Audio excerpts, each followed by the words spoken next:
Story of Cultural Harmony Indonesia, Tantangan Budaya Indonesia dalam Era Globalisasi, oleh Lion Fitriana Hartanti dari Lions Club Yogyakarta Puspita Mataram. Suatu keberagaman yang dimiliki oleh kebudayaan Indonesia yang sampai saat ini masih terjaga kelestarian hingga saat ini, tentu saja menjadi sebuah anugerah yang harus tetap dijaga dan terus dilindungi dalam setiap zamannya.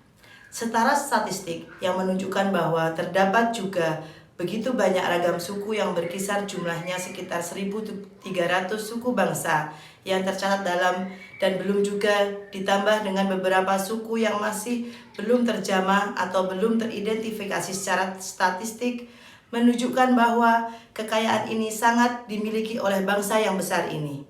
Sehingga harmoni ini yang sudah dimiliki menjadi suatu kelebihan serta tantangan yang harus dihadapi apabila menghadapi globalisasi yang kian cukup masif.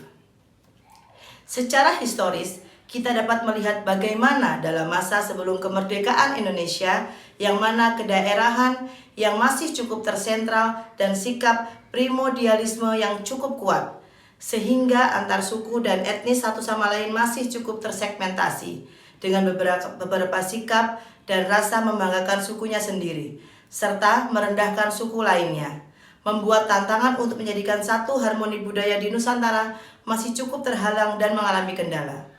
Namun, hal ini pun seiring waktunya dapat melebur untuk dapat menjadi satu yang dilihat dengan momentum Kongres Sumpah Pemuda pada 28 Oktober 1928 yang memperlihatkan dari Jong Sumatranan Bon yang berada di barat Nusantara hingga Yong Ambon yang berada di timur bersinergi untuk dapat menciptakan harmoni dalam persatuan dan melepaskan segala bentuk sifat kesukuan satu sama lain yang memiliki budaya dan adat yang berbeda untuk Indonesia yang lepas dari cengkeraman penindasan. Sehingga dengan hal ini menjadi suatu langkah historis untuk dapat membuka cerita harmoni kebudayaan Indonesia yang cukup beragam untuk dapat melebur dalam nafas persatuan.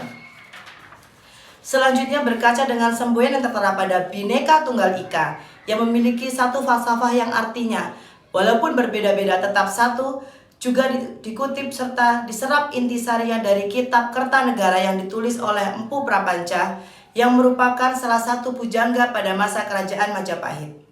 Hal ini pun tertera sebagai dasar negara kita yang tidak terlepas dari perbedaan dan keberagaman, namun tetap memiliki satu nafas bersama, yaitu Persatuan Indonesia. Secara historis ini pun memperlihatkan bahwa Indonesia berdiri dari berbagai budaya yang ada. Setiap adat dan istiadat yang dimiliki oleh suku bangsa ini pun memiliki interpretasinya sendiri dalam menerjemahkan budaya mereka sebagai warisan dan kelestariannya. Bung Karno, Bapak Proklamator kita pun pernah berkata dalam sebuah kutipan, kebudayaan adalah kekuatan moral terbesar dalam suatu bangsa. Kita harus menggalang dan memobilisasi kekuatan besar ini sebagai unsur pembangunan politik dan ekonomi kita. Dikutip oleh Muchtar Lubis yang merupakan pendiri Harian Indonesia Raya. Hal ini menunjukkan bahwa potensi kebudayaan yang dimiliki oleh Indonesia merupakan suatu investasi dan kekuatan untuk dapat membawa bangsa yang besar ini dapat berdiri di atas kaki sendiri, atau yang kerap disebut berdikari.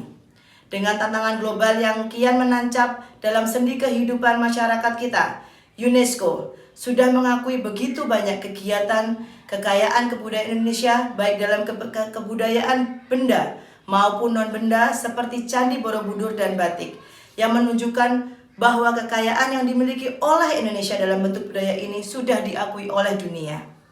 Namun, di balik semua potensi tersebut, terdapat berbagai kendala dan tantangan yang dimiliki oleh kebudayaan kita ini, mulai dari globalisasi serta pergeseran paradigma kaum muda, menanggapi kebudayaan Indonesia yang melihat dengan acuh tak acuh dan bahkan terkesan abai karena menganggap bahwa budaya yang dimiliki Indonesia ini ketinggalan zaman dan tidak relevan di era ini.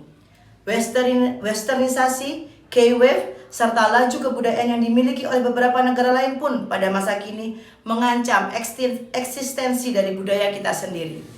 Tentu saja ini menjadi sebuah kekhawatiran untuk penerus kita dan menimbulkan suatu tanya, bagaimana mewujudkan harmoni dalam cinta untuk budaya Indonesia? Dengan merefleksikan hal tersebut, penanaman benih dan juga pengajaran kebudayaan di tiap lini perlu dilakukan, yang mana bukan hanya dalam segi pendidikan secara formal, namun bagaimana beradaptasi dengan tuntunan zaman hari ini.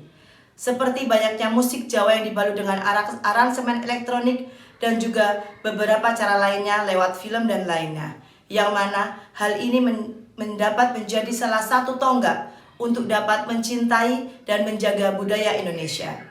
Harmoni cinta untuk budaya Indonesia dapat dijaga dengan peran semua.